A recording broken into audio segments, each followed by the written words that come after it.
আসসালামু আলাইকুম। শিশির academy YouTube চ্যানেলে সবাইকে স্বাগত জানাচ্ছি। আজ আমরা অষ্টম শ্রেণীর ইতিহাস ও সামাজিক বিজ্ঞান বইয়ের ৯ পৃষ্ঠার কাজটি সমাধান করব। এখানে একটি প্রতিবেদন লিখে জমা দেওয়ার কথা বলা হয়েছে। প্রথমে ইনস্ট্রাকশনটা চলো পড়ে নেই। আমরা ৫-৬ জনের দল গঠন করব। প্রতিটি দল পাঠ্যপুস্তকে দেওয়া অনুসন্ধানের ধাপ অনুসরণ করে নিজের এলাকায় কোন কোন প্রাকৃতিক ও সামাজিক উপাদানের পরিবর্তন হয়েছে তার ছক তৈরি করব। অর্থাৎ এখানে বলা হয়েছে যে একটা ৫-৬ জনের দল গঠন করতে হবে এবং পাঠ্যপুস্তকে যেই ধাপগুলো দেওয়া আছে সেই ধাপ অনুসরণ করতে হবে। অনুসরণ করে এলাকার কোন কোন প্রাকৃতিক ও সামাজিক উপাদানের পরিবর্তন হয়েছে তার ছক তৈরি করতে হবে প্রথমে। এরপর এলাকার মানুষের কাছ থেকে এই পরিবর্তন সম্পর্কে মতামত গ্রহণ করব। অর্থাৎ এলাকার কিছু মানুষজনের থেকে আমরা এই সম্পর্কে মতামত গ্রহণ করব যে প্রাকৃতিক এবং সামাজিক উপাদানে কিরূপ পরিবর্তন হয়েছে এটা তাদের থেকে জেনে নিব। এরপর প্রাপ্ত তথ্যকে দলগতভাবে বিশ্লেষণ করব, বিশ্লেষণ করে গ্রাফ পেপারে উপস্থাপন করব। এরপর প্রতিটি দল একটি প্রতিবেদন লিখে জমা দিব। অর্থাৎ আমরা যেই তথ্যগুলো পাবো সেই তথ্যগুলোকে বিশ্লেষণ করতে হবে, বিশ্লেষণ করে গ্রাফ পেপারে উপস্থাপন করতে হবে। এরপর প্রতিটি দল একটি প্রতিবেদন লিখে জমা দিতে হবে। তো প্রতিবেদন লেখার জন্য যে ধাপগুলো দেওয়া আছে তোমাদের বইয়ে সেগুলো কিন্তু আমাদেরকে অনুসরণ করতে বলা হয়েছে। তো সেই ধাপগুলো কি কি এবং একটা তো নমুনা প্রতিবেদন দেওয়া আছে তোমাদের বইয়ে এখানে, এটা আমাদেরকে প্রথমেই দেখে নিতে হবে। এখানে যে ধাপগুলো দেওয়া আছে সেটা হলো প্রথমে এই যে নমুনা প্রশ্নমালা বা তোমাদেরকে যে প্রশ্নগুলো চিহ্নিত করতে হবে, তথ্যদাতার নাম, তার বয়স, এভাবে কিন্তু তোমরা এটা পড়ে নিবা। এটা পড়ে নেওয়ার পর আহ, এখানে যে ধাপগুলো দেওয়া আছে সেগুলো কিন্তু তোমাদেরকে অনুসরণ করতে হবে। অনুসন্ধানের বিষয়, উদ্দেশ্য, হাইপোথিসিস, তথ্য সংগ্রহের পদ্ধতি, প্রাপ্ত তথ্য উপস্থাপন, হ্যাঁ, গ্রাফ চার্ট, প্রাপ্ত তথ্য বিশ্লেষণ, ফলাফল ও যৌক্তিক সিদ্ধান্ত। এই ধাপগুলো তোমাদেরকে অনুসরণ করে একটা প্রতিবেদন লিখতে বলা হয়েছে। তো চলো আমি একটা প্রতিবেদন লিখে রেখেছি। কিভাবে তোমরা একটা প্রতিবেদন লিখতে পারো সেটা দেখা যাক। তো প্রতিবেদনটি লেখার আগেই তোমাদের কাছে আমি অনুরোধ করব পুরো ভিডিওটি একবার দেখে নিবা। তাহলে তোমরা বুঝতে পারবা যে কিভাবে একটা প্রতিবেদন লিখতে হবে।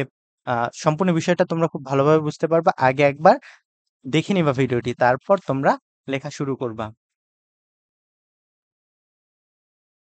তো প্রতিবেদন লিখতে আমরা প্রথমে একটা ফ্রন্ট পেজ বা কাভার পেজ বানাবো।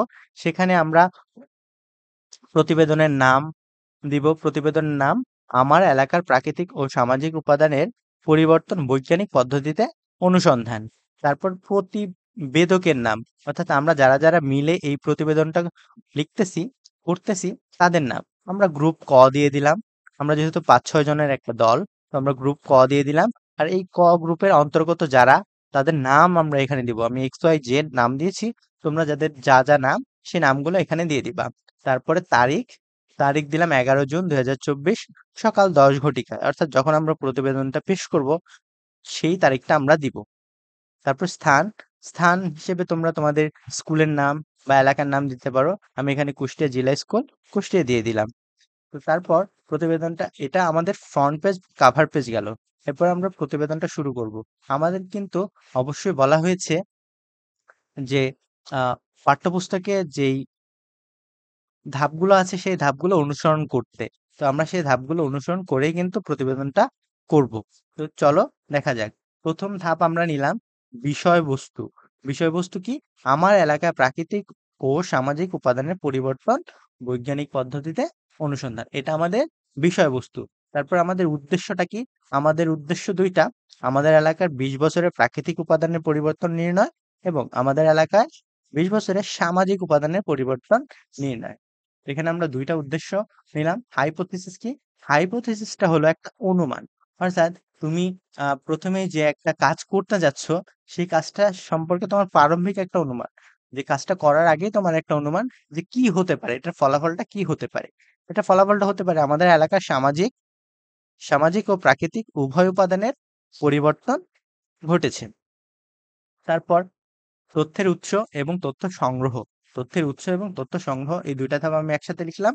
তথ্যদাতার পরিচয়, ওই যে তোমাদের পাঠ্য বইয়ে যেই ছকটা দেওয়া আছে, এই ছক বলতে এটা একটা ফরমের মতো, যে এরকম আমরা যত জনের থেকে তথ্য নিব সেই তথ্যদাতার নাম হিসেবে আমরা তার নামটা এখানে শিশির একাডেমি লিখেছি।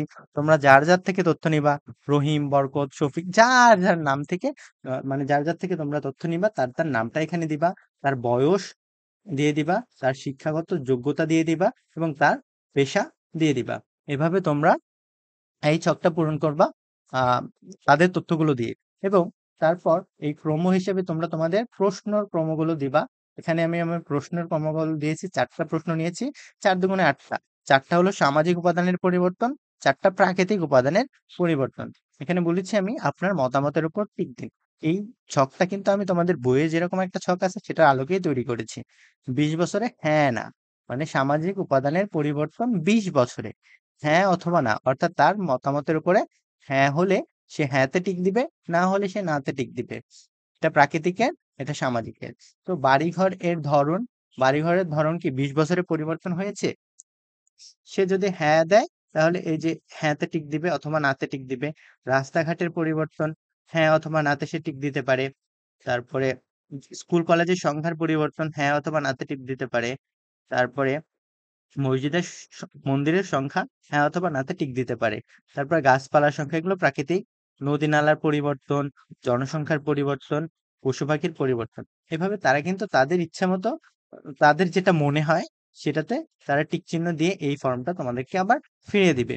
এরকম ভাবে তোমরা যতজনের উপরে এই প্রতিবেদনটা করতে যাও ততজন লোকের উপরে তোমরা এই ছকটা দিবা, এই ফর্মটা দিবা, তারা তোমাদেরকে পূরণ করে দিবে। তারপর তোমাদেরকে তথ্যটা বিশ্লেষণ করার পালা। আমি 50 জনকে এই ফর্মটা দিয়েছি, তারা 50 জনের তথ্য নিয়েছি আমি। তথ্য বিশ্লেষণ, তথ্যদাতা থেকে প্রাপ্ত তথ্যকে নিচের ছকের মাধ্যমে বিশ্লেষণ করি। তো এখানে উপাদানের নাম, এই যে সামাজিক উপাদান ছিল 4টা, এই 4টা আমি এখানে লিখলাম। প্রাকৃতিক উপাদান ছিল 4টা, এই 4টা আমি এখানে লিখলাম। আর এগুলোকে আমি কোডিং করলাম, বাড়িঘরের কোডিং দিলাম এ, রাস্তাঘাটের কোডিং দিলাম বি। এভাবে আমি এইচ পর্যন্ত কোডিং করে নিলাম সংক্ষেপে লেখার জন্য। পরিবর্তন হয়েছে বলেছেন, মানে বাড়িঘরের পরিবর্তন হয়েছে এরকম বলেছেন 38 জন, 50 জনের মধ্যে 38 জন। আর পরিবর্তন হয়নি বলেছেন 12 জন। রাস্তাঘাটে পরিবর্তন 40 জন হয়েছে বলেছেন, 10 জন বলেছেন হয়নি। স্কুল কলেজের সংখ্যার পরিবর্তন হয়েছে, 28 জন বলেছেন, 22 জন বলেছেন হয়নি। তো এইভাবে আমরা কিন্তু এই যে মসজিদ মন্দির, এইভাবে আমরা এই ছকটা পূরণ করব। করার পর প্রাপ্ত যে তথ্যটা আমরা পেলাম এটাকে স্তম্ভচিত্রে আমরা প্রকাশ করব। কিভাবে? আমরা এই পাশে দিব হচ্ছে, এটা তোমাদেরকে গ্রাফ পেপার যদি থাকে সেই গ্রাফ পেপারে তোমরা যদি করতে পারো তাহলে সবচেয়ে বেশি ভালো হয়। আর গ্রাফ পেপার না থাকলে তোমরা তোমাদের খাতা বা এই যে A4 সাইজের যে অফসেট পেপার গুলো আছে এখানেও করতে পারো। তো তারপর আমরা এখানে এই পাশে দিলাম মতামত প্রদানকারীর সংখ্যা। এখানে 50 পর্যন্ত, যেহেতু আমরা 50 জনের তথ্য নিয়েছি। তোমরা যদি 50 বা 100 বা 20 বা 10, তোমরা যতজনের তথ্য নিবা এইখানে সেই সংখ্যাটা তত পর্যন্ত যাবে। আমরা এই এক ঘরকে 10 পর্যন্ত কেটেছি, 10, 20, 30, 40, 50। এভাবে আমরা এখানে 50 জনের তথ্য নিয়েছি। এ এ দেখো তো, আমরা নিয়েছিলাম হচ্ছে এখানে বাড়ি ঘর। নিয়েছিলাম বাড়িঘর। বাড়িঘরের কোড ছিল এ। এটা পরিবর্তন হয়েছে বলেছেন 38 জন, আর 12 জন বলেছেন হয়নি। তো এটা আমরা এখানে স্থাপন করব। এই যে এখানে 38 পর্যন্ত বলেছেন হ্যাঁ। দেখো আমরা এই ফাঁকা ঘর যেটা সেটাকে হ্যাঁ ধরেছি, আর এই যে ক্রস ক্রস দেওয়া এটাকে না ধরেছি। তাহলে এই পাশে 12 জন বলেছেন হয়নি, আর এই পাশে 38 জন বলেছেন হয়েছে। এইভাবে আমরা এই পুরো এই ছকের তথ্যগুলোকে এই গ্রাফ চিত্রে স্থাপন করেছি। আমরা সে মাঝখানের গুলো তোমরা একটু দেখে নিবা। আমি শেষেরটা যদি তোমাদেরকে আরেকটু দেখাতে চাই। পশু পাখির সংখ্যাকে আমরা ধরেছি, এটা কোডিং ধরেছি এইচ। এটা হ্যাঁ বলেছেন 23 জন, আর 27 জন বলেছেন হয়নি, পরিবর্তন হয়নি। তাহলে আমরা 23 পর্যন্ত নিলাম হচ্ছে হ্যাঁ, আর 27 পর্যন্ত নিলাম না। এভাবে কিন্তু আমরা এই ছকটা পূরণ করব। এখানে এ, বি, এইভাবে এস পর্যন্ত যে কোডিং গুলো ধরেছিলাম সেগুলো নিয়েছি, কোন কোন বিষয়ের পরিবর্তন হয়েছে। তো তোমরা এভাবে এই গ্রাফ চার্টটা পূরণ করবা। তো গ্রাফ চার্ট পূরণ করার পর আমাদের সর্বশেষ কাজ হলো ফলাফলটাকে যৌক্তিকভাবে মানে বিশ্লেষণ করা এবং তার ফলাফল ও যৌক্তিক সিদ্ধান্ত নেওয়া, তাই না? তো এলাকার প্রাকৃতিক ও সামাজিক উপাদানগুলো গত 20 বছরে পরিবর্তন হয়েছে কিনা তা যাচাই করতে গিয়ে দেখা গেল আমার এলাকার অধিকাংশ ব্যক্তি মনে করেন প্রাকৃতিক ও সামাজিক উপাদানের পরিবর্তন ঘটেছে। তাহলে এটা কিন্তু আমরা এই গ্রাফ চার্ট বা এই টোটাল আমরা যেই প্রতিবেদনটা করলাম, যে তথ্যগুলো সংগ্রহ করলাম, এর মাধ্যমে কিন্তু আমরা জানতে পারি। তো এভাবেই তোমরা কিন্তু তোমাদের প্রতিবেদনটা করতে পারো। আর প্রতিবেদনটা করার জন্য অবশ্যই তোমরা A4 সাইজে যেই পেজগুলো আসছে সেগুলো ব্যবহার করবা। প্রথমে একটা ফ্রন্ট পেজ আঁকাবা, আর তারপরে তোমরা এই প্রতিবেদনটা এভাবে লিখবা, লিখে তোমাদের শিক্ষককে জমা দিবা।